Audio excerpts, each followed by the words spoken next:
The innovation in the plan of the current floor, or zoning in blocks of flats for the middle class in the first half of the 20th century, was a Marie Curie European Reintegration Grant following the Marie Curie Intra-European Fellowship, which I had in Pavia, Italy.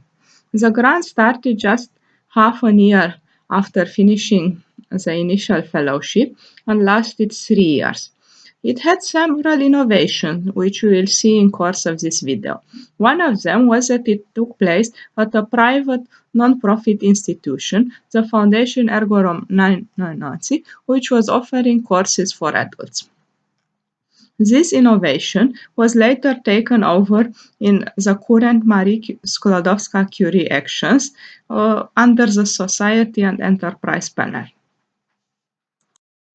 The aim of the fellowship was to see the interdependence between the plan of a building and the facade. The facade is many more visible than the plan, and for the plan it needs archive research. I worked out a zoning of the plan, which later resulted in an ontology of the zoning, thus including computer science into the exploitable foreground of the action.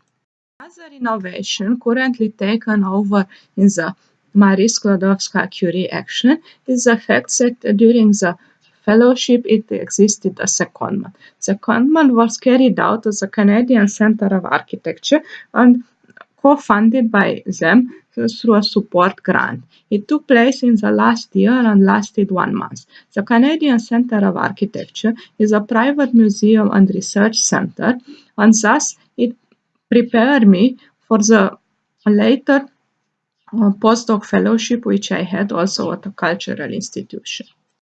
The research in Canada was concerned with ruin of catastrophes and thus binding back to Italy as the later stay at the Cultural Institute in a postdoc did.